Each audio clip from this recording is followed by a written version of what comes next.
Hi hello welcome to our YouTube channel. సాధారణంగా మన వీధి చివర ఒక చిన్న హోటల్ నడుపుకుంటూ పగలు రాత్రి కష్టపడే ఒక అమాయకపు కుటుంబాన్ని చూస్తే మనకేమనిపిస్తుంది? అయ్యో పాపం, ఎంత కష్టపడుతున్నారో అనుకుంటా. కానీ అదే కుటుంబం వెనుక ఒక భయంకరమైన డార్క్ పాత సీక్రెట్ దాగి ఉంటే వాళ్ళందరూ ఒకప్పుడు సాదాసీదా మనుషులు కాదు. కంటి రెప్ప వేసే లోపే కోట్లు కొల్లగొట్టే మోస్ట్ వాంటెడ్ మోసగాళ్ల బ్యాచ్ అని తెలిస్తే ఆ ముసుగులో బ్రతుకుతున్న ఆ కుటుంబంలోని చిన్న పిల్లాడిని ఎవరో కిడ్నాప్ చేస్తే ఆ పిల్లాడిని కాపాడుకోవటానికి ఆ కుటుంబం మొత్తం మళ్ళీ తమ పాత అవతారం ఎత్తి ఏకంగా సిటీనే షేక్ చేసే ఒక భారీ స్కామ్ డిజైన్ చేస్తే ఎలా ఉంటుందో ఊహించుకోండి. ఎస్, రీసెంట్గా థియేటర్స్లో రిలీజ్ అయి ప్రస్తుతం నెట్ఫ్లిక్స్లో ట్రెండింగ్లో ఉన్న అల్టిమేట్ హీస్ట్ థ్రిల్లరే కాన్ సిటీ. ఇందులో మన అర్జున్ దాస్ తన బేస్ వాయిస్ యాక్టింగ్తో మరోసారి రచ్చలేపగా అన్నా ben and Yogi బాబుల comedy fun రైడ్లా సాగుతుంది. మరి అసలు ఇంతకీ స్టోరీ ఏంటా అనేది మనం ఇప్పుడు తెలుసుకుందాం.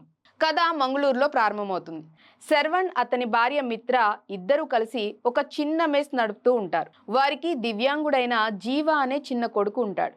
వీరితో పాటు అతని స్నేహితుడు జాకీ మరియు జానకి ఒకే ఇంట్లో ఉంటూ సాధారణ జీవితం గడుపుతూ ఉంటారు. శర్వణ్, మిత్రాల మధ్య ఏదో పాత గొడవ వల్ల మాటలు ఉండవు, కానీ కొడుకు కోసం కలిసి జీవిస్తూ ఉంటారు. ఒకరోజు స్కూల్ నుండి జీవా రాకుండా మాయమైపోతాడు.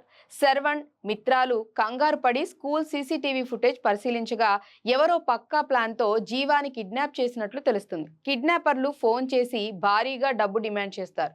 పోలీసులకు చెప్తే పిల్లాన్ని చంపేస్తామని బెదిరిస్తారు.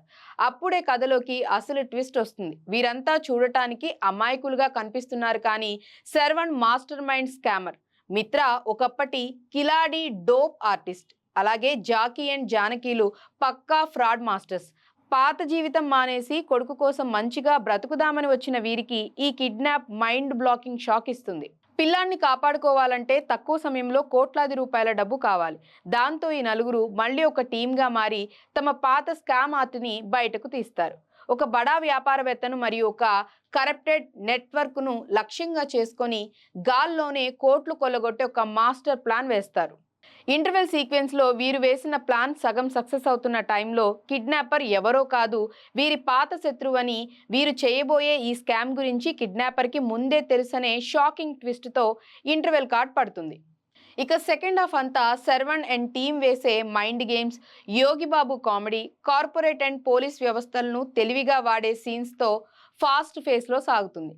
శర్వణ్ తన పవర్ఫుల్ వాయిస్ అండ్ మైండ్ పవర్తో శత్రువుల కళ్ళల్లో దుమ్ము కొడుతుంటే మిత్ర తన నటనతో పెద్ద పెద్ద ఆఫీసర్లను బురిడి కొట్టిస్తుంది. సింపుల్ కాల్ ఫార్వర్డింగ్స్, టెక్నికల్ లూప్ హోల్స్తో వీళ్ళు చేసే రాబరీ సీన్స్ థ్రిల్లింగ్గా ఉంటాయి.